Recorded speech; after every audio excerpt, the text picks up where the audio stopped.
रसिका हो, नमस्कार. आपण म्हणतो की देवावर माझा विश्वास आहे, पण आपण देवावरती विश्वास दाखवतो की ठेवतो यातला मुख्य फरक काय ते आपण याच्या गोष्टीतून ऐकूया.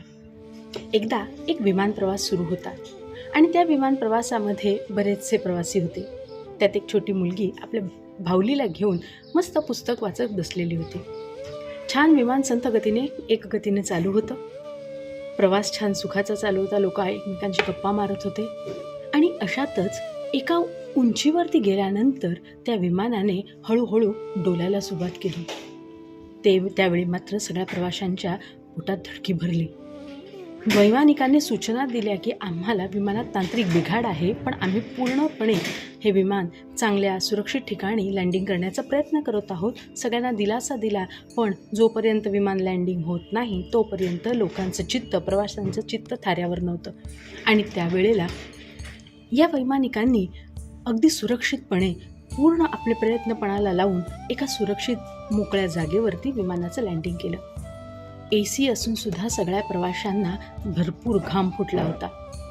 सगळे प्रवासी त्या विमानातून सुखरूपपणे उतरले, हाशहुश करत भगवंताचे सगळ्यांनी आभार मानले. आणि त्याच वेळेला एका प्रवाशाने त्या समोर बसलेल्या मुलीकडे पाहिलं आणि ती मुलगी आपल्या हातामध्ये पुस्तक आणि ती बाहुली घेऊन निवांतपणे उतरली. त्या प्रवाशाने त्या मुलीला विचारलं, आम्ही सगळे एवढी मोठी माणसं, वयाने एवढी मोठी, अनुभवाने मोठी असूनसुद्धा या प्रवासामध्ये आम्ही सगळे अपघात होणाऱ्या भीतीने घाबरलो, तुला भीती नाही वाटली? तू किती निवांत बसली होती, शांत बसली होती. तेव्हा ती म्हणाली, मला भीती वाटली नाही काका. का म्हणाले?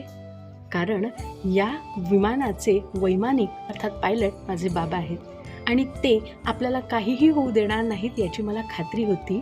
हा माझा त्यांच्यावर विश्वास होता. रसिको हो, याला म्हणतात विश्वास ठेवणं, दाखवणं नाही. त्यामुळे कधीही संकट आलं तर आपला विश्वास डगमगतो, पण तो विश्वास या लहान मुलीसारखा अढळ असायला हवा. जसा ध्रुव, प्रल्हाद या भक्तांचा आपल्या भगवंतावरती विश्वास होता, तसा दृढ विश्वास जेव्हा आपण भगवंतावरती ठेवतो त्यावेळी आपोआपच तो आपल्या प्रत्येक गोष्टीचं रक्षण करतो, आपल्या प्रत्येक गरजेकडे तो डोळसपणे पाहतो. त्यामुळे भगवंतावरती आपणही दृढ श्रद्धा, दृढ भाव ठेवूया, दाखवूया नाही, बरं ठेवूया आणि त्या भगवंताला अनन्यभावे शरण जाऊया. धन्यवाद.